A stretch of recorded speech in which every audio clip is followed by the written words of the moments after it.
எப்படி எடுக்கிறாருன்னா, இவ்வளவு நாள் பிரதிநிதிகள் ஹுசைன் அவர்களிடத்தில் பேசுகிறார்கள். அது எல்லாமே அவர் புறப்படுவதற்கு முன்னாடி. இப்போ ஹுசைன் அவர்கள் புறப்பட்டு போய் கொண்டிருக்கும் போது கூட நாம் செய்கிற முயற்சியை விட்டு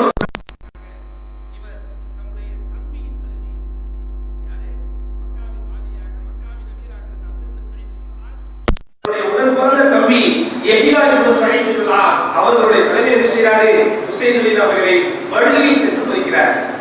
அங்கே சென்று யா ஹுசைன், ஹுசைனே அல்லா தத்தபில்லா, அல்லாஹ்வை நீங்கள் பயப்பட மாட்டீர்களா? தஃருஜ ஜமாஅத்துல் முஸ்லிமீன், முஸ்லிம்களுடைய ஜமாத்தை விட்டு பிரிந்து போகிறீர்களா? வதுஃபர்ரிகு பைன ஹாதிஹில் உம்மா, இந்த உம்மத்திற்கு மத்தியில் பிரிவினையை உண்டாக்குகிறீர்களா என்றெல்லாம் கூட பேசி பார்க்கிறார்கள். அப்போது ஹுசைன் ரலியல்லாஹு அன்ஹு அவர்கள் குர்ஆனில் வரக்கூடிய ஒரு வசனத்தை ஓதி காட்டுகிறார்கள். இந்த வசனம் இறை நிராகரிப்பாளர்களுக்கும் இறை தூதர்களுக்கும் இடையே மாபெரும் பிரச்சனை வரும்போது இறை தூதர் இறுதி பிரகடனமாக இந்த மக்களிடத்திலே சொல்லக்கூடிய வசனத்தை அவர் சொல்லி காட்டுகிறார். என்னன்னே, லீ அமலி வலக்கும் அமலுக்கும், லீ அமலி வலக்கும் அமலுக்கும், எனக்கு என்னுடைய காரியம், உங்களுக்கு உங்களுடைய காரியம். அன்தும் பரீஊன மிம்மா அமல், நான் செய்யக்கூடிய காரியத்திலிருந்து நீங்கள் விலகிவிட்டீர்கள். வஅன பரீஊன் மிம்மா தஅமலூன், நீங்கள் செய்யக்கூடிய காரியத்திலிருந்து நானும் விலகிவிட்டேன் என்று யூனுஸ் வரக்கூடிய 41வது வசனத்தை ஓதி காட்டி, யாரும் என்னை இடைமறிக்காதீர்கள், யாரும் பேச்சுவார்த்தை நடத்த முயற்சிக்காதீர்கள், யாரும் என்னை கன்வின்ஸ் பண்ண முயற்சிக்காதீர்கள் என்கிற ரீதியில் என்ன செய்து விட்டார்கள், திட்டவட்டமாக சொல்லி இறுதி முயற்சியும் பலனளிக்க விடாமல் பண்ணிவிட்டார்கள். ஹுசைன் ரலியல்லாஹு அன்ஹு, ஹுசைன் அவர்கள் ஈராக்கிற்கு போகும்போது யாரை அழைத்துச் செல்கிறார்கள் என்றால், தன் குடும்ப உறுப்பினர்களில் பெரும்பாலான நபர்களை அழைத்துச் செல்கிறார்கள். யாரு? இப்னு அப்பாஸ் அவர்கள் செய்த உபதேசத்தினுடைய முக்கியமே என்னது, குறைந்தபட்சம் நீங்கள் போவதாக இருந்தால் உங்கள் குடும்பத்தையாவது விட்டு போங்கள் என்றார். ஆனால் தனக்கு என்ன கிடைத்ததோ அதேதான் தன் குடும்பத்திற்கும் கிடைக்க வேண்டும். அது நன்மையாக இருந்தாலும் சரி, தீமையாக இருந்தாலும் சரி என்கிற அடிப்படையில் என்ன செய்கிறார், தனக்கு ஆதரவு கொடுத்த தன் அஹ்ல பைத்தில் இருக்கக்கூடிய குடும்பத்தினர்களில் உள்ளவர்களை அழைத்துச் செல்கிறார். போகும்போது இவரோடு கூஃபாவாசிகளில் ஒரு 60 பேர் வருகிறார்கள். யார்? இந்த கடிதத்தை கொண்டு வந்தவர்கள், அங்கிருந்து இந்த செய்திகளை கொண்டு வந்தவர்கள். அப்படிப்பட்டவர்களில் 60 பேர் துணையோடு தன்னுடைய குடும்ப உறுப்பினர்கள் எல்லோரையும் அழைத்துக் கொண்டு அந்த கூஃபாவாசிகள் இதுவரைக்கும் அனுப்பியிருக்கக்கூடிய அந்த கடிதங்களை எல்லாம் ஒரு 2 பைகளில் எடுத்துக்கொண்டு ஈராக்கை நோக்கி ஹுசைன் ரலியல்லாஹு அவர்கள் போய் கொண்டிருக்கிறார்கள். அப்போது என்ன நடக்கிறது, மர்வான் இப்னு ஹக்கம் என்ன செய்கிறார், அவரும் மக்கா மதீனாவில் உள்ள முக்கியமான பொறுப்பாளி. அவர் ஹுசைன் இப்னு அலி ரலியல்லாஹு அன்ஹு அவர்கள் கிளம்பி விட்டார்கள் என்கிற செய்தியை இப்னு ஜியாதிற்கு இறுதி கடிதமாக வெளிப்படுத்துகிறார். கடிதம் தான் என்ன அனுப்புறாரு, அம்மா வாள் ஃபைனல் ஹுசைன் இப்னு அலி கத் தவஜஹ இலைக், அப்துல்லா பின் ஜியாதே, ஹுசைன் என்ன செஞ்சிட்டாரு, கிளம்பி உங்களை நோக்கி வருகிறார். வரக்கூடியவர் யார் தெரியுமா, ஹுசைன் இப்னு அலி. வரக்கூடியவர் ஹுசைன் இப்னு அலி, ஃபாத்திமா பின்த் ரசூலில்லாஹ் என்று ஹுசைனுடைய சிறப்பை எழுதி அனுப்புகிறார். ஏன்? இப்னு ஜியாத் அவன் எந்த வகையிலும் ஹுசைன் அவர்களுடைய கண்ணியத்திற்கு எதிராக நடந்துவிடக் கூடாது, ஹுசைன் அவருடைய கண்ணியத்திற்கு முரணாக எதிராக நடந்துவிடக் கூடாது என்பதனால் என்ன செய்கிறார், இவர் கடிதம் எழுதும் போது வரக்கூடியவர் சாதாரணமானவர் அல்ல, அலியின் வாரிசு, ஃபாத்திமாவின் பிள்ளை, ஃபாத்திமா ரசூல் ஸல்லல்லாஹு அலைஹி வஸல்லம் மகள். வல்லாஹி, அல்லாஹ்வின் மீது ஆணையாக, மா அஹது முஸ்லிமுல்லாஹு அஹபு இலைனா மினல் ஹுசைன், ஹுசைனை விட எங்களுக்கு விருப்பமான மனிதர்கள் இந்த உலகத்தில் யாரும் இல்லை. அதனால் வையாக்க அன் தஹீஜ அலா நஃப்ஸிக மா லா யசுதுஹு ஷைஉன் வலா யன்சாஹுல் ஆம்மா.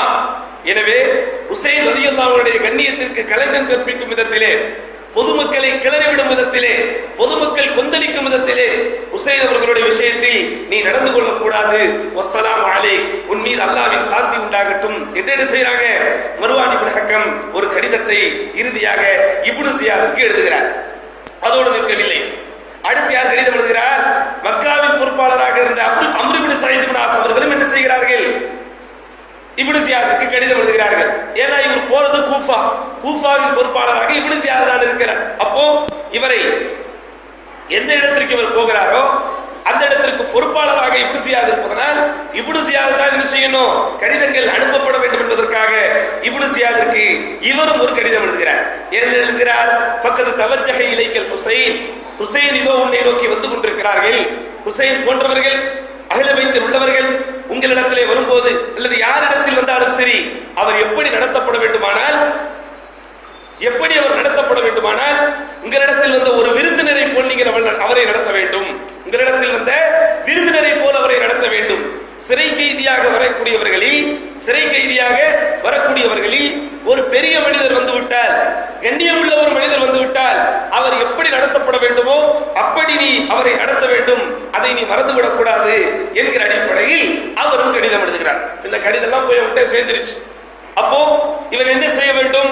நல்ல மனிதனாக இருந்திருந்தால், இஸ்லாமிய உணர்வுள்ள மனிதனாக இருந்திருந்தால், அஹ்லுல் பைத்தின் கண்ணியம் காக்கப்பட வேண்டும் என்கிற ஒரு நினைப்புள்ள மனிதனாக இருந்திருந்தால், இந்த கடிதங்களை அனுப்பியவர்களின் உணர்வை மதிக்கும் விதத்தில் ஹுசைன் இப்னு அலி அவர்கள் வரும்போது ஒரு படையை அனுப்பி அவரை இடைமறித்து அவரிடத்தில் பேச்சுவார்த்தை நடத்தி அவர் என்ன சொல்ல வருகிறார் என்பதை கேட்டு அதை யசீதிடத்திலே சொல்லி அல்லது யசீதை வரவழைத்து இருவரையும் நேரில் சந்திக்க வைத்து ஒரு பேச்சுவார்த்தை அவர் நடத்தியிருந்தால் அவன் மதிக்கப்படக்கூடிய ஒரு மனிதன்.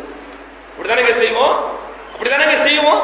ஒருவர் எதிர்த்து கொண்டு வருகிறார், ஆட்சியை ஏற்றுக்கொள்ள மாட்டேன் என்கிறார். அப்ப அவரிடத்திலே என்ன செய்ய வேண்டும்? நடுநிலையாக இருக்கக்கூடியவர்கள், இருதரப்பிலும் சேதாரம் ஏற்படக்கூடாது என்று நினைக்கக்கூடியவர்கள் இருவரையும் ஒன்றாக ஒரு இடத்திலே அமர வைத்து பேச்சுவார்த்தை நடத்தி பார்த்தால் தான் அதில் ஒரு என்ன வரும்? விளைவு வரும், அதில் ஒரு தீர்வு வரும். ஆனால் இவன் எதையும் செய்யாமல் தனிக்காட்டு ராஜாவை போல், அவனை கேட்பதற்கு ஆள் இல்லாததை போல், யசீதே என்னை இந்த என்கவுண்டர் லிஸ்டுக்கு அனுப்பிட்டாரு, யசீதே என்னை இந்த ஆபரேஷனை முடிப்பதற்கு அனுப்பிவிட்டார் என்கின்ற அந்த பதவி அவனுக்கு கிடைத்த மமதையில், அந்த பதவி அவனுக்கு கிடைத்த வெறியில் எப்படி வெறியாட்டம் போட்டிருக்கிறான் என்பதை இன்னும் கொஞ்ச நேரத்தில் நாம் பார்க்கத்தான் போறோம். என்ன நடக்குது?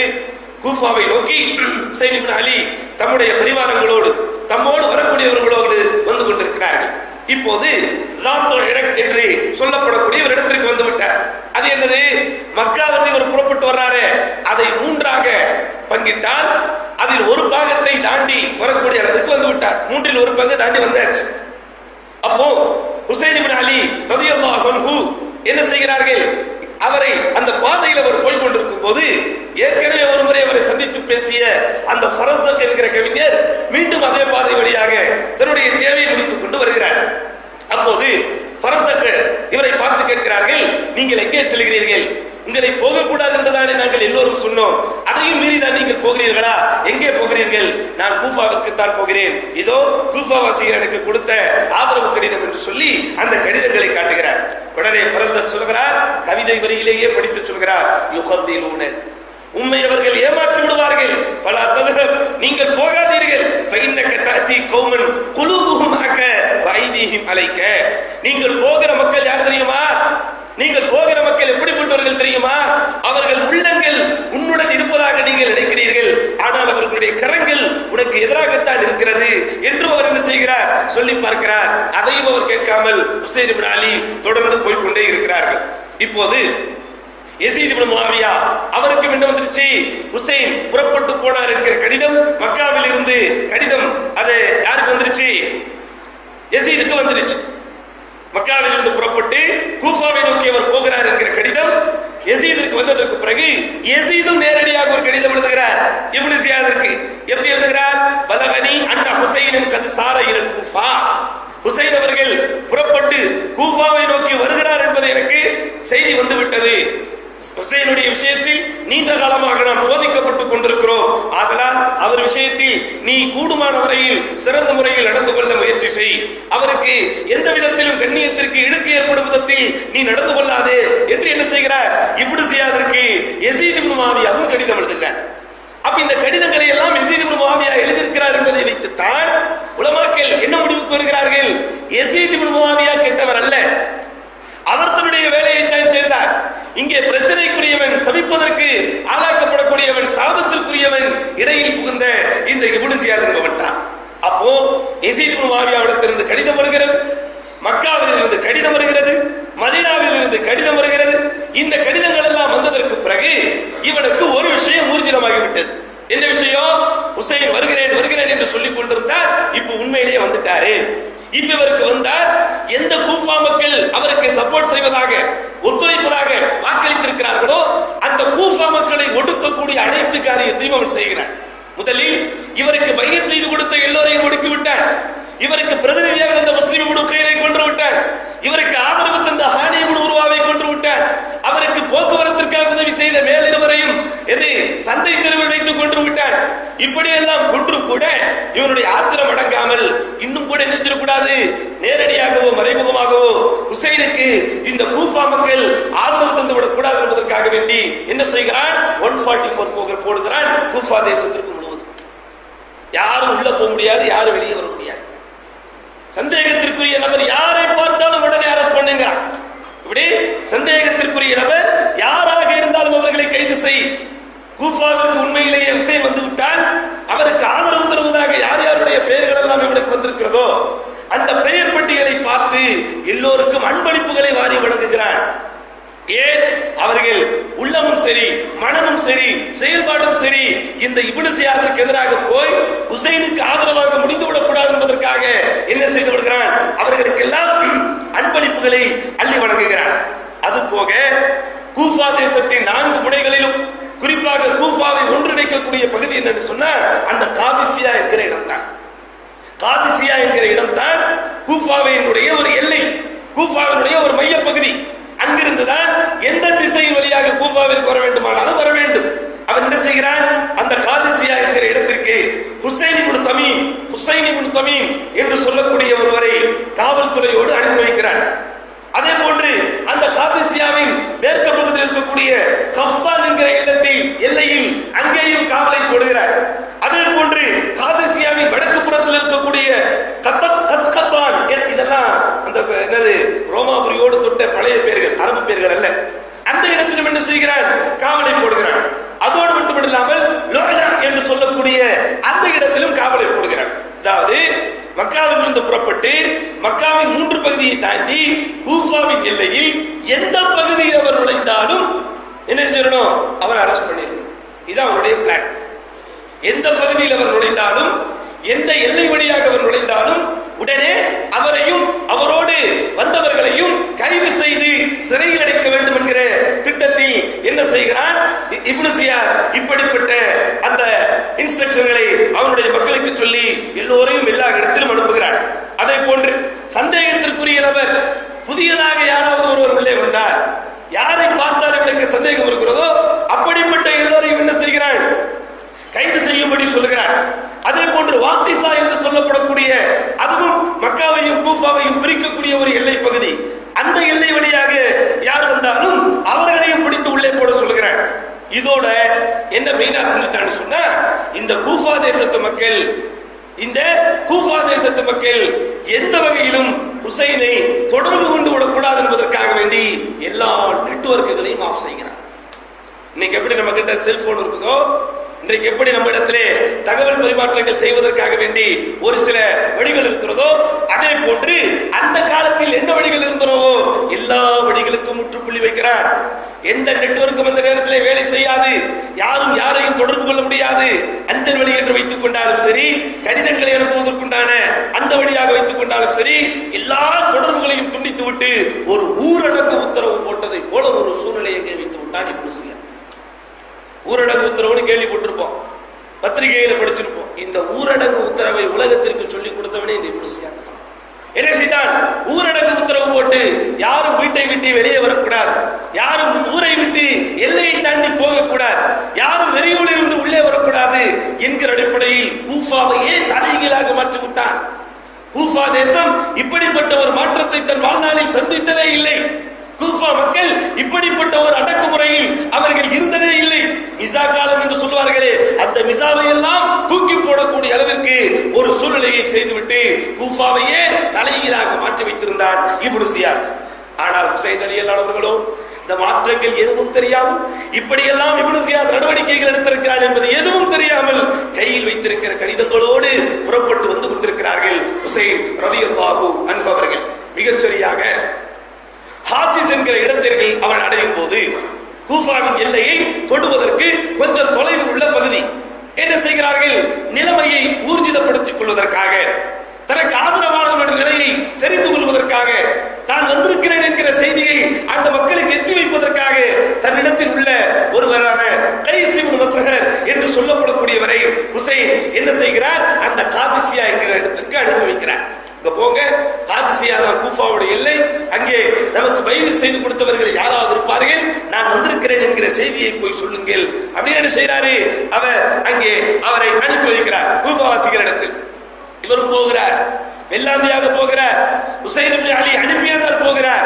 உசைன் இப்னு அலி வந்திருக்கிறார் என்கிற செய்தியை சொல்வதற்காக போன அவரை அவன் போட்டிருந்த காவல் உடனே தூக்கு. அவன் தான் எல்லா இடத்துலயும் ப்ரொடெக்ஷன் போட்டுட்டானே, யாரும் உள்ள வர முடியாது.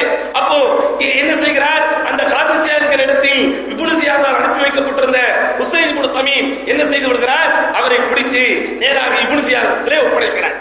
அங்கேயும் பாருங்கள், இப்னு ஜியாத் அவரை சிறையில் அடைக்காமல், எதற்காக வந்திருக்கிறார் என்று விசாரணை நடத்தாமல், அல்லது குறைந்தபட்சம் ஷாம் தேசத்திற்கு கூட அனுப்பி வைக்காமல் ஹுசைன் இடத்திலிருந்து வந்திருக்கிறார் என்கிற செய்தி வந்தவுடன் அவரையும் கொண்டு விடுகிறார்.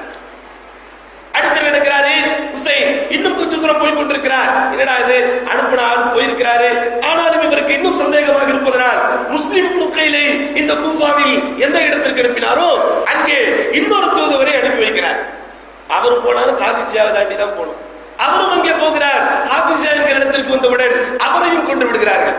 யாரு, இதே இப்னு ஜியாத் அனுப்புறார், இப்னு ஜியாத் கொல்றான். கொன்ன உடனே இப்படி இவர் அனுப்பிய இருவரும் காலதாமதமாகிறது, யாரும் இவரோடு அனுப்பவில்லை. அதாவது அவர் என்ன எதிர்பார்த்தாருன்னா, இப்படி இருவரை முன்கூட்டியே அனுப்புவதன் மூலம் இவர்கள் போன உடனே என்ன செய்வாங்க, தாம் வந்திருக்கிறோம் என்கிற செய்தியை கேள்விப்பட்டு தம்மை வரவேற்பதற்கு யாராவது வருவார்கள், தமக்கு ஆதரவு தருவதற்கு யாராவது வருவார்கள் என்கிற எண்ணத்தில் தான் ஹுசைன் இப்னு அலி இப்படி ஒருவரை தொடர்ந்து இன்னொருவராக ஆளை அனுப்பி வைக்கிறார்கள். ஆனால் சென்றவர்கள் யாரும் திரும்பி வரவில்லை.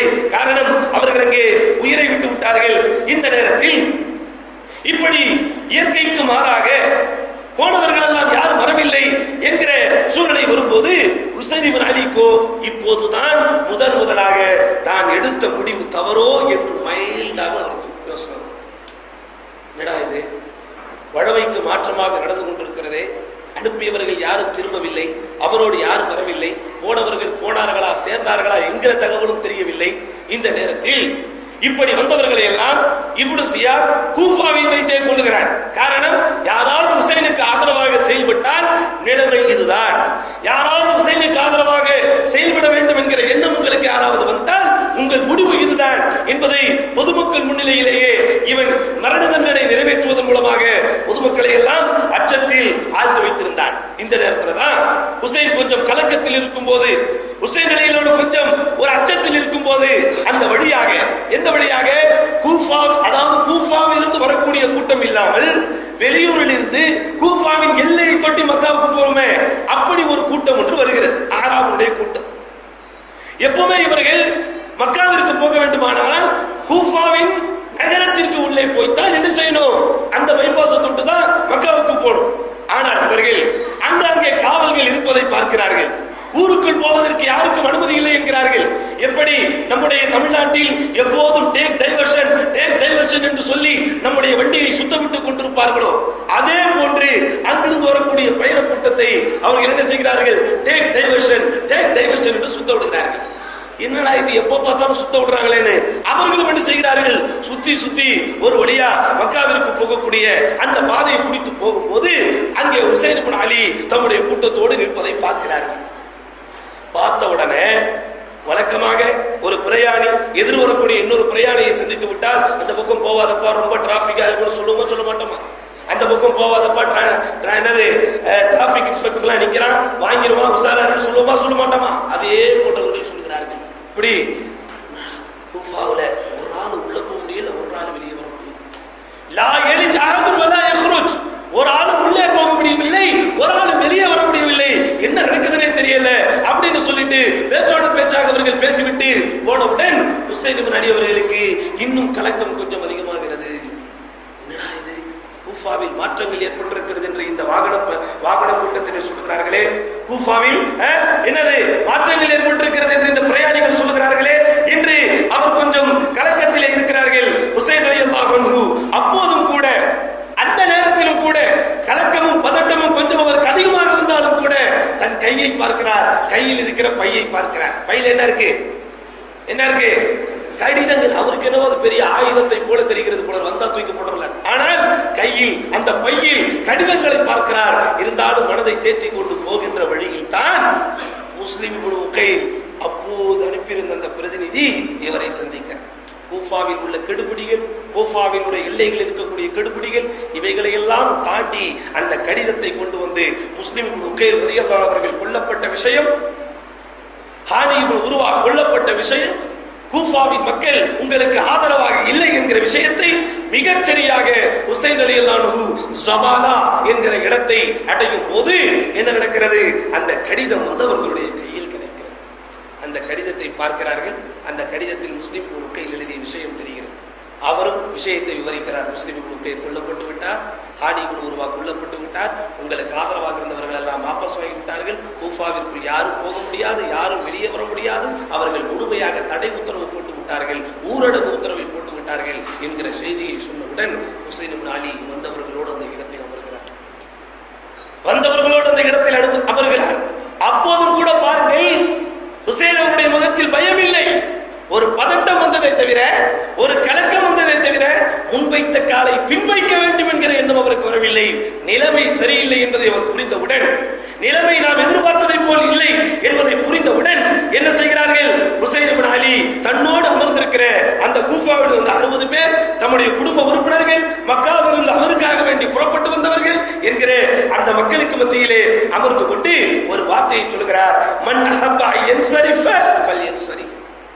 என்னோடு வந்திருக்கிற உங்களில் யாரெல்லாம் திரும்பி போக வேண்டும் என்று நினைக்கிறீர்களோ திரும்பி போய் விடுங்கள், உங்கள் உயிருக்கு என்னால் உத்தரவாதம் தர முடியாது என்று சொல்லிவிடுங்கள். அதுதானங்க ஒரு நல்ல தலைவன் செய்யணும். ஒரு நல்ல தலைவன் செய்ய வேண்டிய வேலை அதுதான். ஒரு நிலைப்பை எண்ணிக்கொண்டு போகிறார்கள், ஒரு காரியத்தை முடிக்க வேண்டும் என்று போகிறார்கள், அதை முடிப்பதற்குண்டான சில விஷயங்கள் இங்கே இருக்கிறது என்கிற எதிர்பார்ப்புகளோடு போகிறார்கள். எதிர்பார்ப்புகள் இல்லை என்கிற ஏமாற்றம் அடையக்கூடிய சூழ்நிலை வந்தால் தான் செத்தால் பரவாயில்லை, தன்னை நம்பி இருக்கிற தொண்டர்கள் சாகக்கூடாது என்பதை உணர்ந்த அலி ஹுசைன் ரலியல்லாஹு அன்ஹு, அலிக்கு பிறந்த புலி ஹுசைன் ரலியல்லாஹு அன்ஹு தன்னோடு வந்த மக்களிடத்தில் சொல்கிறார்கள், இப்போது யாரெல்லாம் வந்திருக்கிறீர்களோ உங்களில் யாருக்கெல்லாம் திரும்பி போக வேண்டும் என்கிற எண்ணம் இருக்கிறதோ நீங்கள் போய்விடுங்கள். முஸ்லிம் இப்னு உகைல் கொல்லப்பட்டு விட்டார், நமக்காக குரல் எழுப்பிய ஹானி இப்னு உர்வா கொல்லப்பட்டு விட்டார், நமக்கு ஆதரவு கரம் நீட்டக்கூடிய எல்லோரும் தம்முடைய கரத்தை வாபஸ் வாங்கி விட்டார்கள், என்னால் உங்களுக்காக ஒன்றும் செய்ய முடியாது என்று சொன்னவுடன் சுப்ஹானல்லாஹில் அஸீம் வந்த 60 பேரும் ஓடிவிட்டார்கள். 60 பேரும் ஓடிவிட்டார்கள். உடன் இருப்பது யார்? அலியின் ஒரு சில வாரிசுகள், ஹசனின் வாரிசுகள், இவருடைய வாரிசுகள், இவருடைய அஹ்ல பைத்தின் இன்னும் சில வாரிசுகள், இப்னு அப்பாஸின் சில சொந்த பந்தங்கள், முஸ்லிம் இப்னு உகைலோடு உடன் பிறந்தவர்கள், இப்படி அவர் குடும்ப உறுப்பினர் இவருக்காக மக்காவிலிருந்து புறப்பட்டு வந்தவர்களை தவிர வேறு ஒருவரும் அங்கே இல்லை சகோதரர்கள். ஒருவரும் இல்லை.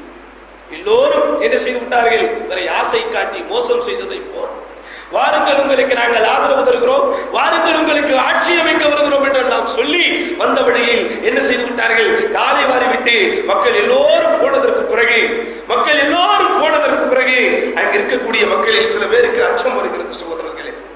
அப்போது அங்கு அவரோடு அமர்ந்த மக்கள், ஹுசைன் மீது உண்மையாலுமே பற்றுள்ள மக்கள், ஹுசைன் அவர்கள் மீது உண்மையாலுமே அன்புள்ள மக்கள் அங்கே சொன்னார்கள், ஹுசைன் அலியின் மகனே, அல்லாஹ்வை சாட்சியாக வைத்து சொல்கிறோம், இல்லா ரஜஅத மின் மகானிக, இப்போதாவது நீங்கள் திரும்பி போய்விட வேண்டும் ஹுசைனே என்று முதன் முறையாக அவரோடு வந்தவர்கள் சொன்னார்கள். அது வரைக்கும் கூட வந்தவங்க யாரும் சொல்லல. ஹுசைன் என்ன நினைத்தாரோ அதே நினைப்பில் உள்ளவர்கள் தான் அத்துணை பேரும். ஆனால் இங்கே பகிரங்கமாக இவர்கள் ஏமாற்றி விட்டார்கள் என்பது தெரிந்தவுடன் ஒரு மூமின் ஒரே முந்தில் 2 முறை குட்டப்பட மாட்டான் என்கிற விஷயத்தை எல்லாம் உணர்ந்து வைத்தவர்கள், ஹுசைனே நாம் திரும்பி விட வேண்டும், என்ன சொல்லுகிறீர்கள் என்று கேட்டபோது கொஞ்சம் திரும்பலாம் என்கிற எண்ணம் ஹுசைன் அவருக்கு வருகிறது. ஆனால் பாருங்கள், அல்லாஹ்வுடைய நாட்டம் இல்லையா? சுப்ஹானல்லாஹ் நபி, அல்லாஹ்வுடைய நாட்டம். அந்த முஸ்லிம் இப்னு உகைல் கொல்லப்பட்டாரே, அவருடைய உடன் பிறந்தவர்கள் இருந்த உடனே முஸ்லிம் கொல்லப்பட்டு விட்டார் என்கிற செய்தியை கேட்டவுடனே அவங்க எல்லாம் குதிச்சு எழுதுறாங்க, ஹுசைன் நம்ம விடக்கூடாது, எங்க அண்ணன் அவர்கள் கொன்று விட்டார்கள், எங்கள் உடன் பிறந்தவனை கொன்று விட்டார்கள், இதற்கு பழிக்கு பழி தீர்த்துதான் ஆக வேண்டும், அதனால் அல்லாஹ்வின் மீது ஆணையிட்டு நாங்கள் சொல்லுகிறோம், இங்கிருந்து நாம் போக கூடாது. என்ன செய்வாரு? இவர்களை அழைத்து வந்தது ஹுசைன். போயிடுவாங்களா? இவருக்காக ஒருவர் உயிரை விட்டிருக்கிறார், இந்த ஹுசைன் அவர்கள் மீது உள்ள முகப்பத்தின் காரணத்திற்காகவே உயிரை விட்டிருக்கிறார். அந்த உயிரை விட்டவரின் வாரிசுகள் உடன் பிறந்தவர்கள் சொல்லும் போது ஹுசைன் இப்னு அலி ரலியல்லாஹு அன்ஹு என்ன செய்ய முடியும்? ஆதலால் வாருங்கள் போகலாம் என்று மீண்டும் முடிவெடுத்து என்ன செய்கிறார்கள்? ஹுசைன் ரலியல்லாஹு அன்ஹு அவர்கள் அங்கே போய் கொண்டிருக்கிறார்கள். சகோதரர்கள், போது கூஃபாவாசிகளும் போய்விட்டார்கள், அப்படி இப்படி ஈமானில் ஆட்டம் கொண்டவர்களும் போய்விட்டார்கள். ஹுசைன் இப்னு அலி ரலியல்லாஹு அன்ஹு அவர்களும் முஸ்லிமின் உடன் பிறந்தவர்களும் இன்னும் ஏனைய ஹுசைன் அவருடைய சொந்த பந்தங்களும் மகள வைத்துகளும் தான் என்ன செய்கிறார்கள்? போய்கொண்டே இருக்கிறார்கள். போகும்போது வழியில் ஷராஃப் என்று சொல்லப்படக்கூடிய ஒரு இடம் வருகிறது. அந்த இடத்தை தாண்டிதான் அந்த காதிசியா என்கிற எல்லையோ அல்லது மேற்கு புற எல்லையோ அல்லது வடக்கு புற எல்லையோ ஒன்று தொட வேண்டும். அப்போது ஹுசைன் இப்னு அலி அவர்களுடைய உள்ளத்தில் ஒரு உணர்வு வருகிறது. தோழர்களே, எல்லாரும் அமருங்கள் என்று சொல்லுகிறார். இங்குதான் நான் தண்ணீரை பார்க்கிறேன், அதனால் எல்லோரும் தண்ணீரை குடியுங்கள், அதிகமாக குடியுங்கள். நாம் போகிற வழியில் நமக்கு தண்ணீர் கிடைக்குமோ இல்லையோ என்று எனக்கு தெரியவில்லை என்று சொன்னார். தோழர்கள் எல்லாம் தலைவரின் ஆணைக்கு கட்டுப்பட்டு எல்லோரும் என்ன செய்கிறார்கள்? அந்த இடத்தில் இருக்கக்கூடிய தண்ணீரை எடுத்து அதிகமாக என்ன செய்கிறார்கள்? தண்ணீர் அருந்தி கொண்டே இருக்கும்போது ஒருவர் அப்படி தலையை உயர்த்தி பார்க்கிறார். தூரத்தில் ஒரு பேரித்த மரத்தை போன்று ஒரு விஷயத்தை பார்க்கிறார். அதாவது காற்றிலே அசையுமா இல்லையா? ஒரு மரத்தினுடைய இலைகள் அசையுமா இல்லையா? அதே மாதிரி ஒரு பொருள் அசைந்து கொண்டிருக்கிறது. இவர் அதை பார்க்கிறார். அவருக்கு பேரித்த மரம் போன்று தெரிகிறது. உடனே அல்லாஹு அக்பர் என்று சொல்லுகிறார். இந்த அல்லாஹு அக்பர் என்கிற வார்த்தை எதற்காக சொல்லுவார்கள் என்றால், எந்த விஷயத்தை நாம் எதிர்பார்த்து கொண்டிருக்கிறோமோ அந்த எதிர்பார்த்த விஷயம் நடக்கும் போது அல்லாஹு அக்பர் என்று உள்ளத்திலிருந்து வார்த்தை வரும். நாம் விரும்பிய எதிர்பார்த்த நமக்கு ஆக்கம் தரக்கூடிய ஒரு விஷயம் நடந்து விட்டால் அல்லாஹு அக்பர் என்று வரும். என்ன அல்லாஹு அக்பர் என்று சொல்லுகிறாய்? ஹுசைனே, தூரத்தில் எனக்கு ஒரு பேரித்த மரம் அசைவதை போல் தெரிகிறது. உடனே இன்னும் 2 பேர் சொல்லுகிறார்கள், நான் இந்த வழியில் பலமுறை வந்திருக்கிறேன், இங்கே பேரித்த மரங்கள் இருப்பதற்கு வாய்ப்பே இல்லையே என்று சொல்லும் போது அந்த அசைந்து வரக்கூடியது இன்னும் கொஞ்சம் அவர்களுக்கு முன்னால் வரும்போது இவர்கள் எல்லாம் உணர்கிறார்கள், ஒரு கூட்டம் நம்மை நோக்கி வருகிறது, ஒரு கூட்டம் நம்மை நோக்கி வருகிறது. அப்ப வரும்போது கூட ஹுசைனுடைய நம்பிக்கை எல்லோரும் ஏமாற்றி விட்டார் என்பது அவருக்கு தெரிஞ்சிருச்சு. முஸ்லிம் இப்னு உகைல் அவர்கள் கொல்லப்பட்டு விட்டார்கள் என்பதும் தெரிஞ்சிருச்சு. ஹானி இப்னு உர்வா கொல்லப்பட்டு விட்டார் என்பது அவருக்கு தெரிஞ்சிருச்சு. இருந்தாலும் மனது ஓரத்தில் ஒரு நம்பிக்கை இருக்கிறது, ஒருவேளை வருவது கூஃபாவாசிகள் நம்மை வரவேற்பதற்காக அனுப்பி இருக்கிற படையாக இருக்கும். ஒருவேளை வரக்கூடியவர்கள் கூஃபாவாசிகள் நமக்கு ஆதரவு தருவதற்காக அனுப்பியிருக்கிற படையாக இருக்கும். தோழர்களே, அல்லாஹு அக்பர் என்று சொல்லுகிறார்கள். எல்லா தோழர்களும் அல்லாஹு அக்பர் அல்லாஹு அக்பர் என்று சொல்லுகிறார்கள். அந்த படை, அங்கிருந்து வரக்கூடிய அந்த படை கொஞ்சம் கொஞ்சமாக அசைந்து ஹுசைன் இப்னு அலி ரலியல்லாஹு அன்ஹு அவர்கள் இருக்கக்கூடிய இடத்திற்கு மிகவும் அருகாமையில் வந்து விட்டது. எல்லோரும் பார்த்தால் அது கூஃபாவாசிகளுடைய, அதாவது ஹுசைன் அவர்களுடைய ஆதரவு படை அல்ல, இப்னு சியாத் அனுப்பி வைத்திருந்த ஹர் இப்னு யஸீத் என்று சொல்லப்படக்கூடிய ஒருவரின் தலைமையில் இருக்கக்கூடிய ஒரு படை. இந்த படையை தான் முதல்ல அனுப்பி வச்சா இப்னு சியாத். மற்றவர்களை எல்லாம் எல்லைகளில் போட்டான். இவரை மட்டும் தான் ஒரு சில கூட்டத்தை கையில் கொடுத்து எல்லையை தாண்டி போ, எங்கவர்கள் இருந்தாலும் அவர்களை அழைத்துக் கொண்டு வா அப்படின்னு சொல்லி அனுப்பி வைக்கிறார். இவர்கள் வந்தவுடன் ஹுசைன் இப்னு அலி வரக்கூடியவர்கள் தமக்கு ஆதரவாளர்கள் என்று நினைத்துக் கொண்டு தன் கையில் இருக்கக்கூடிய 2 பைகளை எடுத்து காட்டுறார். 2 பைகளை எடுத்து காட்டுறார். பாருங்கள், நீங்கள் அனுப்பிய கடிதங்கள், நான் தான் ஹுசைன் இப்னு அலி, மக்களை கூட்டிக் கொண்டு வந்திருக்கிறேன் அப்படின்னு சொன்ன உடனே, நீங்கள் ஹுசைன் இப்னு அலி என்பது எனக்கு தெரியும், ஆனால் இந்த கடிதங்களுக்கும் எங்களுக்கும் எந்த சம்பந்தமும் இல்லை, அப்ப எதுக்கு நீங்க இங்க வந்திருக்கிறீங்க என்று அவர் கேட்கிறார். நீங்கள் உங்களை பார்த்து, உங்களை சந்தித்து, உங்களை கூஃபாவிற்கு அழைத்து வரும்படி நான் ஏவப்பட்டிருக்கிறேன் அப்படின்னு இவருக்கு புரிஞ்சிருச்சு. ஆஹா, இது அரசாங்க படை, இது கூஃபாவாசிகளுக்கு ஆதரவானவர்களுடைய படை அல்ல, இது அரசு எந்திரம் என்பதை புரிந்தவுடன் ஹுசைன் இப்னு அலி என்ன சொல்லிவிட்டார்? நான் வரவே மாட்டேன் என்று சொல்லிவிடுகிறார். உன்னோடு நான் வரமாட்டேன் என்று சொல்லிவிடுகிறார்கள். ஆனால் இந்த ஹர் இப்னு யஸீத் கொஞ்சம் நல்ல மனிதர் என்பதனால் என்ன செய்யவில்லை? தன்னுடைய அதிகாரத்தை வெளிப்படுத்தாமல், தன்னுடைய படையை ஏவி விடாமல், அதே நேரத்தில் இப்னு சியாத் சொன்ன வார்த்தைக்கு மாற்றம் செய்யாமல் என்ன செய்கிறார்? சரி, நீங்கள் என்னோடு வர வேண்டாம், நீங்கள் கூஃபாவிற்கு இந்த வழியாக போவாதீர்கள், வேறு வழியாக போங்கள் என்று சொல்லி கொஞ்சம் அவரை சுத்தி விடுகிறார். காரணம் என்ன? இவர் சுத்தி போவதற்குள் இவர் இந்த எல்லையை நெருங்கிவிட்டார் என்கிற விஷயத்தை இவர் இப்னு சியாதிற்கு தெரியப்படுத்தலாம்.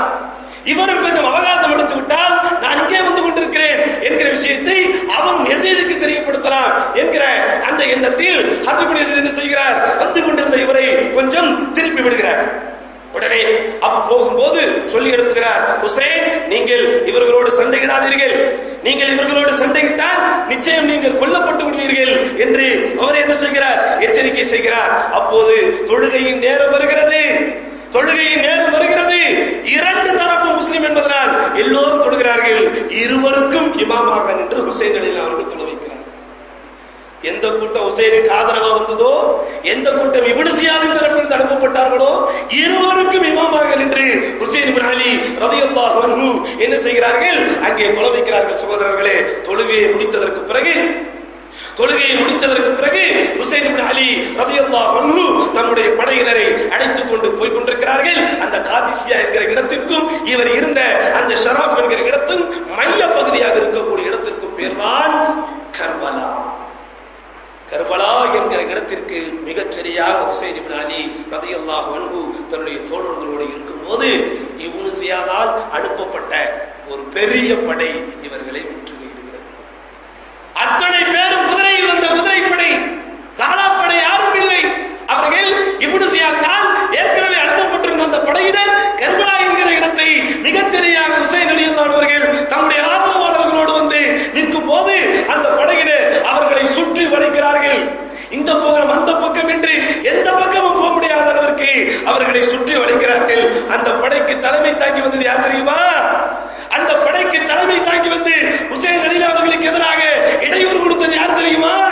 அஷரத்துல் முபஷ்ஷராவில் ஒருவர், சொர்க்கத்தை கொண்டு வாக்களிக்கப்பட்ட 10 நபி தோழர்களில் ஒருவர், இஸ்லாத்திற்காக புறப்பட்ட முதல் பத்ர் போரில் முதல் குதிரை வீரராக போன நபிகள் நாயகம் ஸல்லல்லாஹு அலைஹி வஸல்லம் அவர்களுக்கு பத்ர் யுத்தம் முடிந்து பாதிப்புகள் அதிகம் இருக்கிறது, உஹது யுத்தம் முடிந்து பாதிப்புகள் அதிகம் இருக்கிறது, இந்த தூதருக்கு ஒரு எஸ்கார்ட் வேண்டும் என்பதற்காக தூக்கத்தை தியாகம் செய்துவிட்டு பெருமானாரின் வீட்டு வாசலில் தூங்காமல் வாளை கொண்டிருந்த நபிகள் நாயகம் ஸல்லல்லாஹு அலைஹி வஸல்லம் அவர்களோடு போர்க்களத்தில் இருக்கும்போது என் தாயும் தந்தையும் உங்களுக்கு அர்ப்பணமாகட்டும் என்று சொன்ன சாத் இப்னு அபீ வக்காஸின் வாரிசு உமர் இப்னு சாத் இப்னு அபீ வக்காஸ் அங்கே ஹுசைனுக்கு எதிராக படையோடு நின்று கொண்டிருக்கிறார். சகோதரர்களே, இந்த வார்த்தையை எழுத உடனே உலமாக்கள் எழுதுகிற வார்த்தை பயங்கரமான வார்த்தை அவர்கள் எழுதியிருக்கிறார்கள். பிகஸல் ஹலஃபு லி நிஅமஸ் ஸலஃப், நல்ல முன்னோர்களுக்கு வாய்த்த கெட்ட பின்னோர்கள் என்று. அப்படி பிகஸல் ஹலஃபு லி நிஅமஸ் ஸலஃப், அந்த நல்ல முன்னோர்களுக்கு வாய்த்த கெட்டதால் தான் சகோதரர்களே வாரிசுகள் விஷயத்தில் எச்சரிக்கையாக இருங்கள். வாரிசுகள் விஷயத்தில் எச்சரிக்கையாக இருங்கள். யார்? இந்த சாத் இப்னு அபீ வக்காஸ் நபிகள் நாயகம் ஸல்லல்லாஹு அலைஹி வஸல்லம் மீது ஒரு காயப்பட்டு விடக்கூடாது என்பதற்காக தன்னை துளைத்தவர் அல்லாஹ்வின் பாதையிலே. இரவு நேரத்தில் பெருமானார் ஸல்லல்லாஹு அலைஹி வஸல்லம் தம் தேவையை கழிப்பதற்காக வெளியே போகிறார். ஆயிஷா ரலியல்லாஹு அன்ஹா சொல்றாங்க, நீங்க வெளியே போவது நினைத்தால் எனக்கு அச்சமாக இருக்கிறது அல்லாஹ்வின் தூதரே, யாராவது ஒருவர் உங்களுக்கு பாதுகாப்பு இருந்தால் நன்றாக இருக்குமே என்று அவர்கள் சொல்லிக் கொண்டிருக்கும் போது சாத் இப்னு வக்காஸ் நான் நின்று கொண்டிருக்கிறேன் என்று சொன்னவர் சாத் இப்னு அபீ வக்காஸ். என் தாயும் தந்தையும் உங்களுக்கு அர்ப்பணமாகட்டும் என்று சொன்னார். சாத் இப்னு அபீ வக்காஸ் இஸ்லாத்திற்கு வருகிறார்.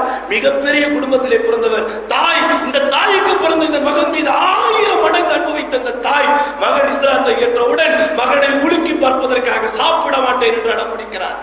சாப்பிடு சாப்பிடு என்று மகன் கெஞ்சுகிறார். இந்த தாய் உணவை நான் தொடவே மாட்டேன் என்று அடம் பிடிக்கிறார். அப்போது இந்த சாத் சொன்ன வார்த்தை என்ன தெரியுமா? தாயே, உனக்கு ஒரு உயிர் அல்ல 100 உயிர் உனக்கு அல்லாஹ் கொடுத்திருந்தாலும் இந்த 100 உயிர் என் கண் முன்னால் ஒன்றொன்றாக போனாலும் என் மார்க்கத்தை விட்டு வா என்று சொன்னால் நான் வரவே மாட்டேன் என்று சொன்ன சாத். இவர் விஷயத்துலதான் அல்லாஹ் வசனத்தை இறக்குகிறான். உங்கள் பெற்றோர்கள் ஷிர்க் வைக்கும்படி உங்களை நிர்பந்தித்தால் ஃபலா துதிஹுமா, அவர்களுக்கு கட்டுப்படாத. அப்படிப்பட்ட சாதுக்கு பிறந்த பிள்ளை இந்த ரசூலுல்லாஹ் அவருடைய பேரப்பிள்ளையை கொள்வதற்காக நின்று கொண்டிருக்கிறார். இப்படிப்பட்ட சாத் இப்னு அபீ வக்காஸ் சுப்ஹானல்லாஹி அலீம், அல்லாஹ் சுப்ஹானஹு வ தஆலா அவருக்கு நீண்ட ஆயுளை கொடுத்தான். சகோதரர்களே, நீண்ட ஆயுளை கொடுத்தான். 88 வயது வரை வாழ்ந்தவர். ஒரு சில அறிவிப்பு 85 என்று வருகிறது. முஹாஜிர்களில் மக்காவில் இருந்து புறப்பட்டு மதீனாவிற்கு சென்ற முஹாஜிர்களில் கடைசியாக மரணித்தவர் இவர்தான். அதனால தான் உஸ்மான் ரலியல்லாஹு அன்ஹு அவர்கள் மரணிக்கும் தருவாயில், உமர் இப்னு கத்தாப் அவர்கள் மரணிக்கும் தருவாயில் தனக்கு பிறகு கலீஃபாவாக நியமிக்கப்பட வேண்டிய அந்த பொறுப்பை கொடுத்த 6வரில் இவரும் ஒருவர். இப்படி சிறப்பை பெற்ற சாத் இப்னு அபீ வக்காஸின் மகன் அங்கே நின்று கொண்டிருக்கிறார். பார்த்தவுடன் இந்த ஹுசைன் அலி அவர்களுக்கு என்ன செய்வது என்றே தெரியவில்லை.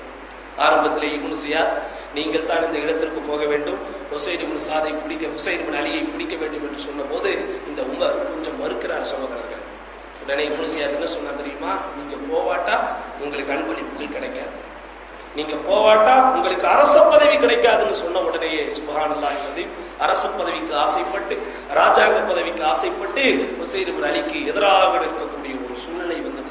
இவர் நபித்தோழர் அல்ல, இவர் நபித்தோழருக்கு பிறந்த பிள்ளை, நபிமார்களின் வாரிசுகளுக்கே நிறைய பேருக்கு அல்லாஹ் ஹிதாயத்து கொடுக்கலையே. இவர் ஹிதாயத் இஸ்லாத்தில் தான் இருந்தார். ஆனால் இந்த விஷயத்தில் கொஞ்சம் மாற்றமாக நடக்கக்கூடிய ஒரு சூழ்நிலை வந்து விட்டது. சகோதரர்களே, என்ன நடக்குதுன்னா, அப்போது என்ன நடக்கிறது என்று சொன்னால், ஹுசைன் கர்பலாவிற்கு வந்ததற்கு பிறகு அந்த குதிரைப்படை அவரை முற்றுகையிடுகிறது. சகோதரர்கள், ஹுசைன் இப்னு அலி அவரோடு பேச்சுவார்த்தை நடத்த ஆரம்பிக்கிறார்.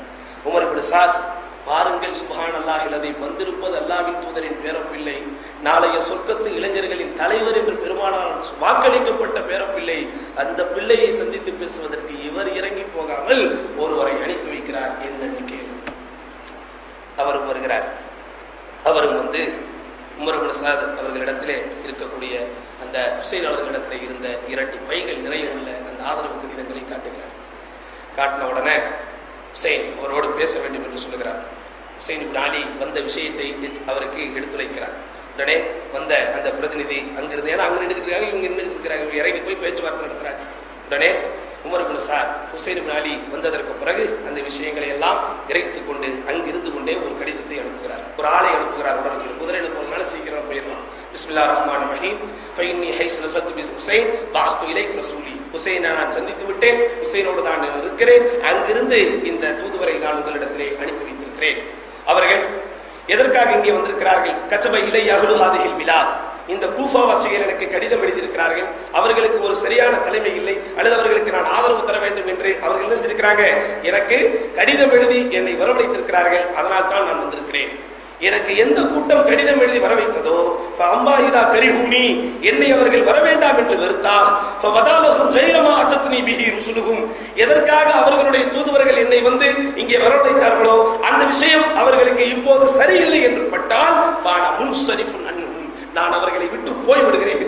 இந்த விஷயத்தை இப்னு சியாதிற்கு எழுதி அனுப்புகிறார். இப்படி என்ன இந்த கூஃபாவாசிகள் கூப்பிட்டு தான் நான் வந்தேன், இந்த கூஃபாவாசிகள் எவர்கள் என்னை கூப்பிட்டார்களோ அவர்களே என்னை வர வேண்டாம் என்று சொன்னால், ஒரு நாளைக்கு விருந்துக்கு வேண்டாம் உங்களை கூப்பிடுறேன், டக்குன்னு நானே காலைல போன் பண்ணி எனக்கு கொஞ்சம் அர்ஜென்ட்டா வேலை வந்துருச்சு நீங்க வராதீங்கன்னு சொன்னா, இல்ல இல்ல நீங்க என்னை விருந்து கூப்பிட்டீங்களே வரதான் செய்வேன்னு சொல்லுவீங்களா? அப்ப அதே போன்று இவர் அழகாக சொல்லுகிறார், என்னை எந்த மக்கள் அழைத்தார்களோ அதே மக்கள் இப்போது நான் வருவது அவர்களுக்கு சரியாக இல்லை என்றவர்களுக்கு பட்டால் நான் திரும்பி போய் விடுகிறேன் அப்படிங்கிறார். இந்த கடிதம் அந்த ஷைத்தானிடத்திலே வருகிறது. அவருடைய தூதுவர் வருகிறார். அப்போது படித்து விட்டு சொல்கிறார், ஆனால் இப்போதுதான் இவருக்கு நினைப்பு வந்ததா, எர்ஜுன் நஜாத் வலா தஹீன மனாஸ் அப்படின்னு குர்ஆன்ல வரக்கூடிய ஒரு வசனத்தை திமிராக படிக்கிறார். எந்த கூட்டம் தெரியுமா? அல்லாஹ்வை ஈமான் கொள்ளுங்கள் ஈமான் கொள்ளுங்கள் என்று இறை தூதர்கள் சொல்லும் போதெல்லாம் கேட்காதவர்கள், இவர்களை அழிப்பதற்காக அல்லாஹ் ரப்பல் ஆலமீன் வானத்தில் இருந்து அழிவை இறக்கும் போது நாங்கள் ஈமான் கொண்டோம் என்று அந்த மக்கள் சொன்னார்கள். அப்போது அல்லாஹ் சொன்ன வசனம், லா தூஹீன மனாஸ், சான்ஸ்கள் வாய்ப்புகள் கொடுக்கப்படும் போதெல்லாம் அதை மறுத்துவிட்டு அழிவு வரும்போது நீங்கள் ஈமான் கொண்டோம் என்று சொல்லுகிறீர்களா? ஏற்க முடியாது என்று அல்லாஹ் சொன்ன வசனத்தை ஹுசைன் இப்னு அலிக்கு இந்த இப்னு சியாத் தீவிரமாக சொல்லி முடியாது. உமர் இப்னு சாதுக்கு இவன் ஒரு கடிதத்தை எழுதுகிறான். என்ன கடிதம்? ஃபகத் பலகனி கிதாபுக், நீ அனுப்பிய கடிதம் எனக்கு கிடைத்தது. ஓ ஃபஹிம்து மா தக்கர்த, நீ கூறியதெல்லாம் நான் புரிந்து கொண்டேன். ஹுசைன் அவரிடத்திலே ஒரே ஒரு விஷயத்தை மட்டும் சொல். என்னது? யுபாயத் லி யஸீத் இப்னு முஆவியா. ஹுசைனோடு வந்தவர்களும் யஸீதிற்கு பைஅத் பண்ணி தருவோம் என்று சொன்னார். ரயுனா வஸ்ஸலாம், அவர் பைஅத் பண்ணி தரேன்னு சொன்னா அவரை ஒற்று, அப்படி இல்லைன்னா விடாதே என்கிற கருத்தில் கடிதம் அனுப்புகிறார். அது எப்படி முடியும்? பைஅத் செய்வதுதான் அவர்களை பொறுத்த வரைக்கும் கான்செப்சுவலாக அவர்கள் எதிர்ப்பாக இருக்கக்கூடிய விஷயமாயிற்றே. பைஅத் செய்து அவர்கள் பைஅத் செய்து தருவதற்கு அனுமதித்திருந்தால் மக்காவிலேயே தந்திருப்பார்களே, மதீனாவிலேயே தந்திருப்பார்களே. அவர்கள் பைஅத் செய்து தரமாட்டார்கள் என்பதை நன்றாக தெரிந்து வைத்திருந்த இப்னு சியாத் வேண்டுமென்றே ஒப்புக்கு நிற்கக்கூடிய விதத்திலே என்ன செய்கிறார்? அதே தூதுவரிடத்தில் இன்னொரு கடிதத்தை எழுதி கொடுத்திருக்கிறார். இவர் ஹுசைனோடு வந்தவர்களும் பைஅத் செய்து கொடுத்தால் அவரை விட்டுவிடு, இல்லை என்றால் விடமாட்டேன் என்று சொல்லிவிடு என்று சொன்னவுடன் இந்த உமர் இப்னு சாத் நபி வக்காஸ் இப்னு சியாத் இப்படி சொல்லுகிறார் என்று சொல்லி அந்த விஷயத்தை ஹுசைனுக்கு சொல்கிறார்கள். ஹுசைன் மறுத்து விடுகிறார், முடியாது, யஸீத் இப்னு முஆவியாவிற்கு என்னால் பைஅத் செய்து தர முடியாது, இவர்களிடத்திலே தர முடியாது. வேண்டுமானால் நான் 3 ஆப்ஷன்களை தருகிறேன், இந்த 3 விஷயங்களில் எதையாவது ஒன்றை ஏற்றுக்கொள்ளுங்கள் என்று சொல்லிவிடுகிறார். என்ன சொல்றாரு? ஒண்ணு, எங்கிருந்து நான் வந்தேனோ, எங்கிருந்து என் மக்களை கூட்டிக் கொண்டு வந்தேனோ அங்கேயே நான் போய்விடுகிறேன், அதற்கு எனக்கு வாய்ப்பு தாருங்கள். இல்லை என்றால் ஷாம் தேசத்திற்கு நான் போகிறேன், அங்கே யஸீதை நேரடியாக சந்தித்து நான் பேசுகிறேன், அதற்கு வாய்ப்பு தாருங்கள்.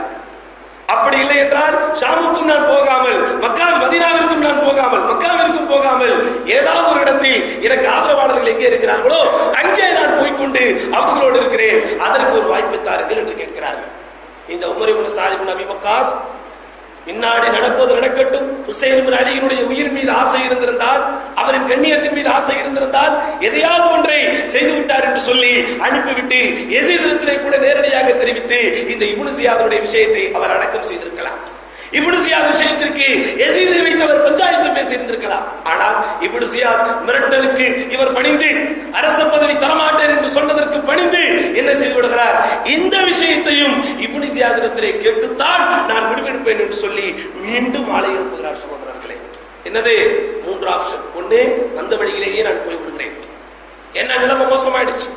இரண்டாவது, நான் ஷாம் தேசத்திற்கு சென்று எனக்கு யஸீதான பிரச்சனை, நேரடியாக யஸீதிடத்திலேயே பேசிக் கொள்கிறேன். அப்படி இல்லையா, எனக்கு ஆதரவாளர்கள் எல்லாம் இந்த பூமியில் வைத்திருக்கிறான், அங்கே நான் சென்று அவர்களோடு இருந்து கொள்கிறேன் என்று இந்த 3 விஷயத்தை கடிதமாக எழுதி ஒரு தூதருக்கு உமர் இப்னு சாத் இப்னு அபீ வக்காஸ் கொடுத்து அனுப்புகிறார். அந்த உடனே இந்த கடிதம் எனக்கு வருகிறது. பார்த்தவுடன் சுப்ஹானல்லாஹ், பாருங்கள், அல்லாஹ்வுடைய நாட்டம். வரலாற்று ஆசிரியர் இமாம் தபரி அவர்கள் பதிவு செய்திருக்கிற தாரீக் தபரியில் மிக தெளிவாக வருகிறது. இந்த கடிதம் வந்தவுடன் இப்னு ஜியாத் கொஞ்சம் இந்த 3 விஷயங்களுக்கு ஓகே என்று சொல்லுவதற்கு அவனுக்கு மனம் வருகிறது. ஏன்னா யஸீதை நேரடியாக சந்திக்கிறேன் என்று அவர் சொல்லிட்டதுனால சரி நம்ம போலாம், அப்படி நம்ம முடிவெடுக்கலாம் என்றவன் இருக்கும் போதுதான் அங்கே இன்னொரு ஷைத்தான். அந்த ஷைத்தானுக்கு பேர் தான் ஷம்ர் இப்னு தில் ஜௌஷன். ஷம்ர் இப்னு தில் ஜௌஷன் அஹ்ல பைத்திற்கு எதிரான குடும்பத்தில் உள்ளவன். இவன் என்ன செய்கிறான்? அந்த சபையில் அமர்ந்து கொண்டு ஜால்ரா போட்டுக் கொண்டிருந்தவன் சொல்லுகிறான், என்னது யஸீத் இப்னு முஆவியா கிட்ட அவர் டைரக்டா போயிருவாரா, அப்ப நீங்க எதுக்கு இங்க? சுப்ஹானல்லாஹ். ஒரு சீஃப் மினிஸ்டர் டைரக்டரை பார்த்த முடியுமா? மினிஸ்டர் இருக்காரு, மினிஸ்டருக்கு கீழே எம்எல்ஏ இருக்காரு, எம்எல்ஏக்கு கீழே மாவட்ட செயலாளர் இருக்காரு, அவருக்கு மேல அடிப்பொடிகள் மறுபொடிகள் என்று எத்தனையோ இருக்கு. இது எல்லாத்தையும் விட்டுட்டு அவர் எப்படி யஸீதை போய் அவர் பார்க்கிறானா, நீங்க எதை இருக்கீங்க அப்படின்னு ஒண்ணு. இந்த ஷைத்தான் ஏற்கனவே இப்லீஸினுடைய மொத்த உருவமாக வாழ்ந்து கொண்டிருக்கிற அந்த ஷைத்தான் அவருடைய மனதில் வந்த கொஞ்ச நெஞ்ச இறக்க குணத்தை விட்டு இந்த 3ஐயும் அவன் மறுத்து விட்டு ஃபைனலா ஒரே ஒரு முடிவுதான். இப்னு ஜியாத் ஆகிய கூஃபாவின் அமீராகிய இந்த கூஃபாவுக்கு தான் ஒரு விவகாரத்தை எடுத்து வந்திருக்கிறாரு. அதனால் இந்த விவகாரத்திற்கு நீதிபதி நான் தான், விவகாரத்துக்கு நீதிபதி நான் தான். அதனால் அவர் என்னை வந்து சந்திக்கட்டும், என்னிடத்தில் வந்து பேசட்டும், நான் சொல்வதைத்தான் அவர் ஏற்க வேண்டும் என்று சொல்லுங்கள். இதை அவர் ஏற்றுக்கொண்டால் சரி, இல்லை என்றால் அவருடைய உயிருக்கு ஆபத்து என்று சொல்லிவிடுங்கள் என்று சொல்லி கடிதத்தை கொடுத்து அனுப்பிவிடுகிறார்கள். அனுப்பிவிடுவதோடு மட்டுமல்லாமல் என்ன செய்து விடுகிறார் தெரியுமா?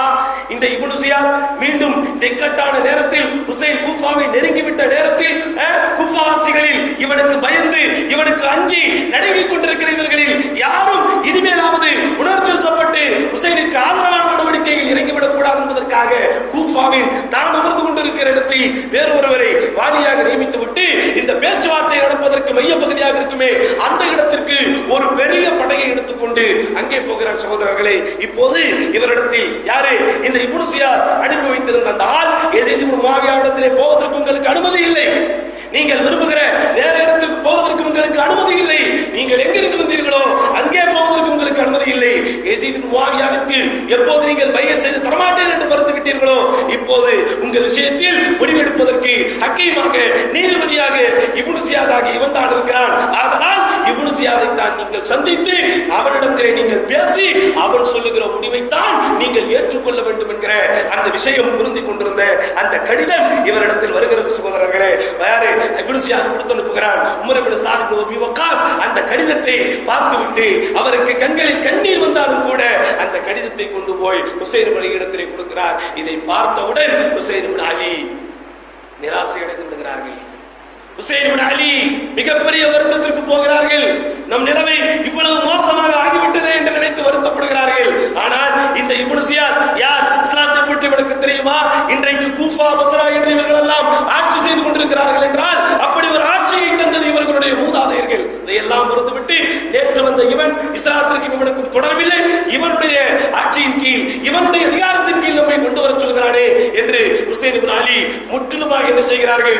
மறுத்துவிடவே இப்னு ஜியாத் அங்கிருந்து சொன்ன இன்ஸ்ட்ரக்ஷன் படி இப்போது இவரை சுற்றி வளைத்திருக்கிற படை, இவரை சுற்றி வளைத்திருக்கிற குதிரை படை அடுத்த கட்ட நடவடிக்கைக்கு போகிறது. சகோதரர்களே, சுப்ஹானல்லாஹ், இவ்வளவு பேச்சுவார்த்தைகள் நடந்து முடிந்து காலை நேரம் ஹிஜ்ரி 61ஆம் ஆண்டு வெள்ளிக்கிழமை காலை நேரத்தில் என்ன செய்கிறார்கள்? ஹுசைன் இப்னு அலி தன்னுடைய தோழர்களை எல்லாம் அழைத்து தன்னோடு மன உறுதியோடு நெஞ்சுறுதியோடு உறுதியான ஈமானோடு வந்த தன்னுடைய தோழர்களை எல்லாம் அங்கே வரிசைப்படுத்துகிறார். நீ வலதுபுறம், நீ இடதுபுறம் என்று படைகளை அங்கே அணிவகுக்கிறார். எத்தனை பேரு? விரல் விட்டு எண்ணக்கூடிய சிலர். இங்கேயோ கிட்டத்தட்ட சகோதரர்களே 3000 வீரர்கள் நின்று கொண்டிருக்கிறார்கள். 3000 வீரர்கள் குதிரைகளை வைத்துக் கொண்டு நின்று கொண்டிருக்கிறார்கள் கையில் ஆயுதத்தோடு. அத்தனை பேருக்கும் நடுவில் சின்னஞ்சிறு கூட்டம், சின்னஞ்சிறு குழு. அதையும் என்ன செய்கிறார்கள்? ஹுசைன் இப்னு அலி ரலியல்லாஹு அன்ஹு அந்த படையில் அவர்களோடு அன்றைக்கு இருந்தவர்கள் எத்தனை பேர் என்ற இமாம்கள் நமக்கு சொல்லும் போது பதிவு செய்கிறார்கள். 32 குதிரை வீரர்கள், 40 காலாட்படை. எத்தனை பேரு? 40 பேரை காலாட்படை, அதாவது குதிரை இல்லாமல் நின்று கொண்டிருப்பவர்கள். 32 வீரர்கள் என்ன செய்கிறார்கள்? குதிரையை வைத்துக் கொண்டு நின்று கொண்டிருக்கிறார்கள். இதில் அந்த படையை கூட நேர்த்தியாக வழிவகுத்து நீங்கள் வலதுபுறம், நீங்கள் இடதுபுறம், நீங்கள் முன்னால், நீங்கள் பின்னால் என்று ஹுசைன் இப்னு அலி தளபதியை போல் நடுவில் நின்று கொண்டு 4 திசையிலும் படை அனுப்புகிறார். இதே வேலையை தான் இவர் தந்தை அலி இப்னு அபீ தாலிப் பதிலில் செய்தார். இதே வேலையை தான் முஷ்ரிக்குகளுக்கு எதிராக இவருடைய தந்தை பதில் செய்தார். பெருமானவரோடு நடந்த எல்லா போர்க்களங்களிலும் கலந்து கொண்டார் இவருடைய தந்தை.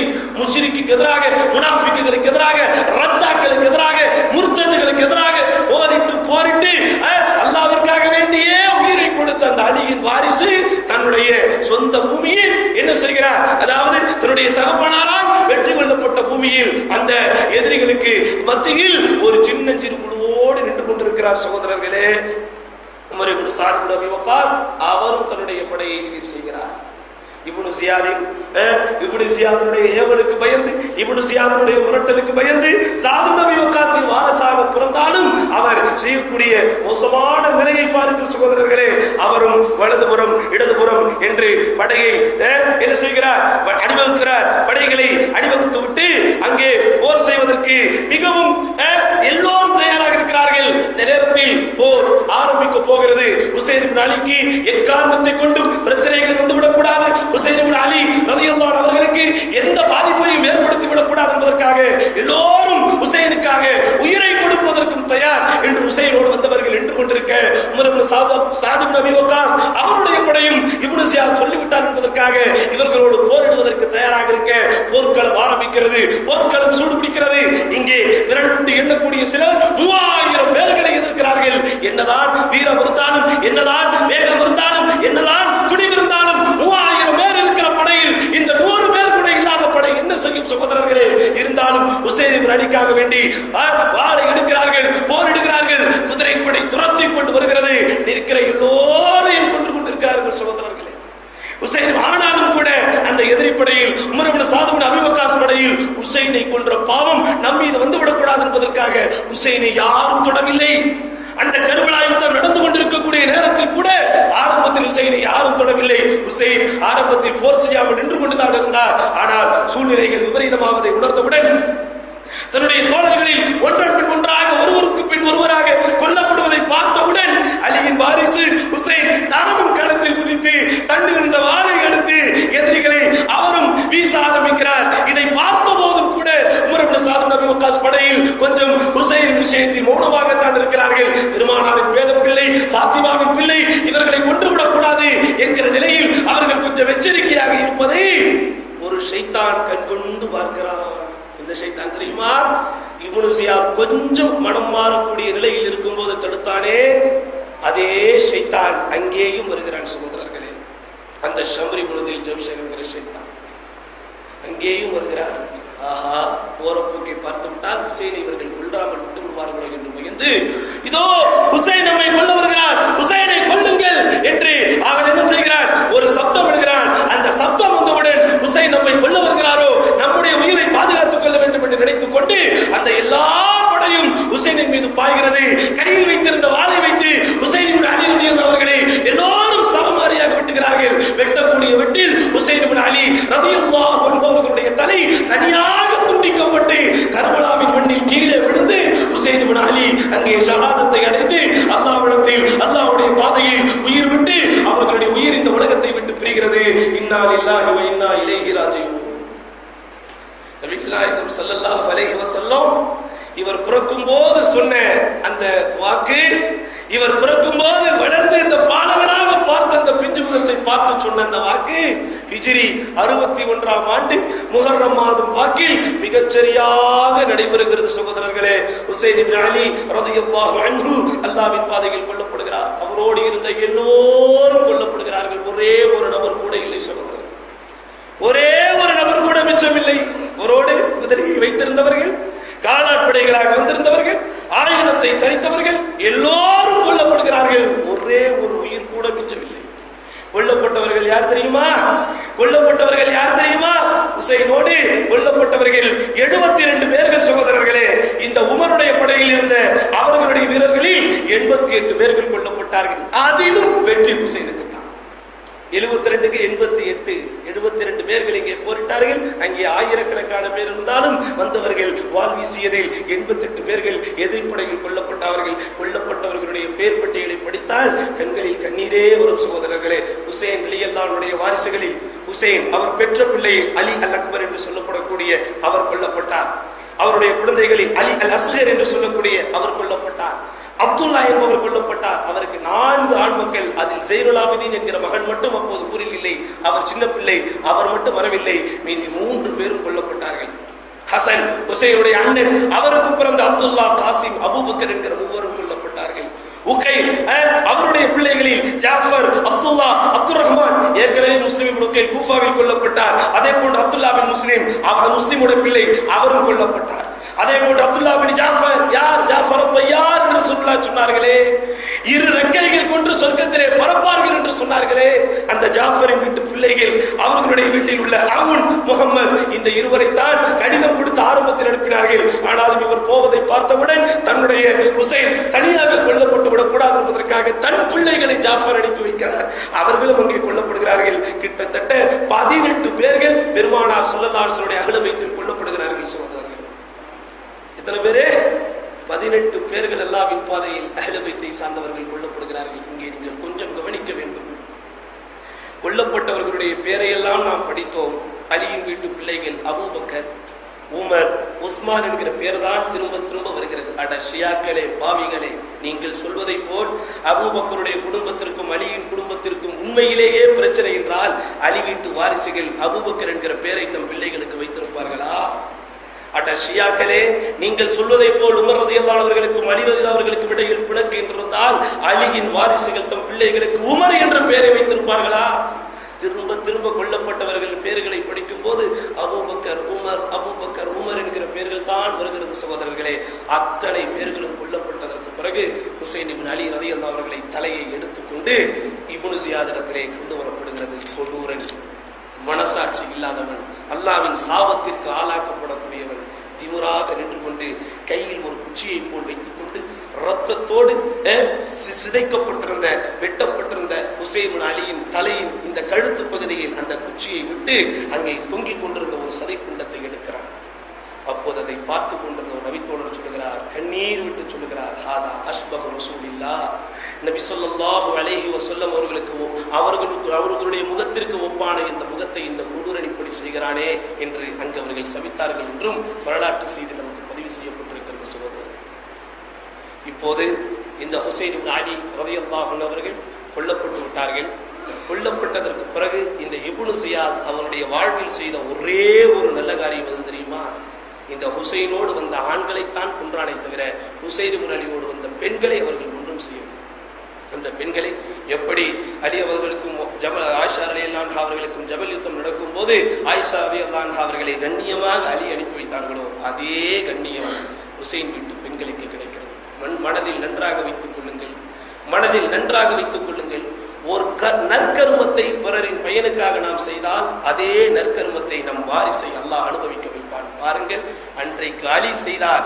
ஆயிஷா ரலியல்லாஹு அன்ஹா அவர்களையும் ஏனைய பெண்களையும் அவர்களுக்கு எந்த கண்ணிய குறைவும் ஏற்பட்டு விடக்கூடாது, இத்தனைக்கும் வாளேந்தி தம்மை கொள்வதற்காக அவர்கள் வந்திருந்தார்கள் கூட அந்த பெண்களின் கண்ணியத்திற்கு களங்கம் வந்து விடக்கூடாது என்பதற்காக அனுப்பி வைத்தாரே, அதே போன்று இப்னு ஜியாத் கொடூரனாக இருந்தாலும், இப்னு ஜியாத் காட்டுமிராண்டியாக இருந்தாலும், இப்னு ஜியாத் அபூ ஜஹலின் அடுத்த வாரிசாக இருந்தாலும் ஹுசைன் இப்னு அலி வீட்டு பெண்களுக்கு அவன் எந்த விதத்திலும் எந்த பாதிப்பையும் ஏற்படுத்தாமல் அவர்களுக்கு தனியிடத்திலே ஒரு வீட்டை கொடுத்து வேளா வேலைக்கு அவர்களுக்கு உணவு கொடுத்து மிகச்சரியாக அவர்களை பந்தோபஸ்து செய்து ஊருக்கு அனுப்பி வைத்தான் என்று இமாம் தபரி அவர்கள் பதிவு செய்திருக்கிற தாரீக் தபரியில் எழுதி வைக்கப்பட்டிருக்கிறது. இதுதான் கர்பலாவுடைய வரலாறு. ஹுசைன் இப்னு அலி சின்ன பிள்ளையாக பிறந்து மார்க்க வழியிலேயே வளர்ந்து பெருமானாரின் செல்ல பிள்ளையாக மலர்ந்து இந்த இஸ்லாத்திற்காகவே அவர் உயிர் விடக்கூடிய ஒரு சூழ்நிலை ஏற்பட்டது. சகோதரர்களே, இதுதான் கர்பலாவின் வரலாறை தவிர இந்த ஷியாக்கள் சொல்லி வைப்பதை போல் என்னென்னவோ எழுதி வைத்திருக்கிறார்கள். யாரு? இப்னு ஜியாத் ஹுசைன் வீட்டு பெண்களை எல்லாம் மானபங்கப்படுத்தினான், அவர்களை ரோட்டிலே ஓட விட்டான் என்றெல்லாம் எழுதி வைத்திருக்கிறார்கள். அப்படியெல்லாம் எதுவும் நடக்கவில்லை. அப்படி நடந்திருந்தால் அன்றைக்கு நடந்திருக்கிற கதையே வேறு. ஏன்னா ஹுசைன் அவர்கள் விஷயத்தில் தான் கொஞ்சம் அவர்கள் ஒரு மாதிரி இருந்து விட்டார்கள். இதுவரை அங்கிருந்த மக்கள் பெண்கள் விஷயத்தில் ஏதேனும் இவர்கள் நடந்து கொண்டிருந்தால் நிச்சயம் அந்த மக்கள் அனுமதித்திருக்க மாட்டார்கள். அப்படி எந்த சம்பவம் நடைபெறவில்லை. அல்லாஹ்வின் நாட்டம் அவ்வளவுதான். இங்கே இந்த வரலாற்றை நாம் எதற்காக அறிகிறோம் என்றால், எதற்காக படிக்கிறோம் என்றால், ஏதேதோ இது சம்பந்தமாக எழுதி வைத்து இஸ்லாமிய சமுதாயத்தையே ஒரு இருட்டில் வைப்பதை போல இந்த ஷியாக்கள் வைத்திருக்கிறார்கள். அப்படி எல்லாம் இல்லை. நபிகள் நாயகம் ஸல்லல்லாஹு அலைஹி வஸல்லம் முன்னறிவிப்பு, கர்பலா என்கிற ஒரு சம்பவம் நடந்திருக்காவிட்டால் வேறொரு சம்பவம் நடக்கப்பட்ட ஹுசைனின் உயிர் போகத்தான் செய்யும். காரணம் சொன்னவங்க ரசூலுல்லாஹ். அப்படித்தானா? நபிகள் நாயகம் ஸல்லல்லாஹு அலைஹி வஸல்லம் சொன்னால் அது பொய்யாகாதே. இவர் அல்லாஹ்வின் பாதையில் தான் என் பேரன் கொல்லப்படுவான் என்று சொன்னார்கள். அதே போன்று ஷஹாதத்தை அடைந்து அவர்களுடைய உயிர் பிரிந்தது. அதனால் சகோதரர்களே, அஹ்லே பைத்தினுடைய ஹக்கில் அவர்களுக்காக நாம் துஆ செய்ய வேண்டும். இந்த மார்க்கத்திற்காக இன்னுயிர் இருந்த அவர்களுடைய அந்த உணர்வை நாம் மதிக்க வேண்டும். நம் வீட்டு பிள்ளைகளுக்கெல்லாம் ஹசன், ஹுசைன், அலி, உமர், அபூபக்கர், ஆயிஷா, அஸ்மா என்று சஹாபாக்களின் பெயரை சூட்ட வேண்டும். கொஞ்சமும் சம்பந்தமே இல்லாமல் புதிதாக பெயர் வைக்க வேண்டும் என்கிற ஆசையில் அர்த்தமும் தெரியாமல் அனர்த்தமும் தெரியாமல் வாயில் வருகிற வார்த்தையெல்லாம் நம் பிள்ளைகளுக்கு பெயர்களாக சுட்டி கொண்டிருக்கிறோம்.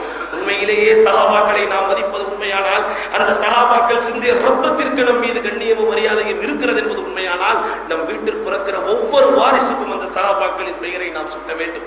அந்த சஹாபாக்கள் வாழ்ந்ததை போல் வாழ வைக்க வேண்டும். அப்படிப்பட்ட நல்ல வாழ்க்கையை வெள்ளரமான அனைவருக்கும் தந்து இந்த வரலாற்று, இந்த சரித்திர ரத்த சரித்திரத்தின் மூலம் படிப்பினை பெறக்கூடிய நன்மக்களாக நம்மை தேர்ந்தெடுப்பானாக. இன்ஷா அல்லாஹ். இதற்கடுத்து எஞ்சி இருக்கிற அப்துல்லா பின் சுபைர் ரலியல்லாஹு அன்ஹு, ஏற்கனவே அவர்களை குறித்து ஒரு சில விஷயங்கள் நாம் அறிந்திருந்தோம். பின்னாளில் அவரும் ஹலீஃபாவாக ஆகிறார். இப்படியே இஸ்லாமிய சாம்ராஜ்யத்திற்கு அவரும் ஒரு ஹலீஃபாவாக ஆகிறார். அவருடைய வரலாறு இன்ஷா அல்லாஹ் அடுத்த தொடராக பார்ப்போம். எல்லாம் அல்லாஹ் சுப்ஹானஹு வ தஆலா நம்முடைய எண்ணங்களை ஏற்றுக்கொண்டு, நம்முடைய செயல்பாடுகளை ஏற்றுக்கொண்டு இந்த புனிதமிக்க ரமலானில் இன்னும் இறையச்சத்தோடு வாழக்கூடிய பாக்கியத்தை பெறுவானாக என்று வேண்டி வாய்ப்புக்கு நன்றி கூறி முடித்துக் கொள்கிறேன். வா ஹிரு தஅவானா அல்ஹம்துலில்லாஹி ரப்பில் ஆலமீன். அஸ்ஸலாமு அலைக்கும் வரஹ்மத்துல்லாஹி.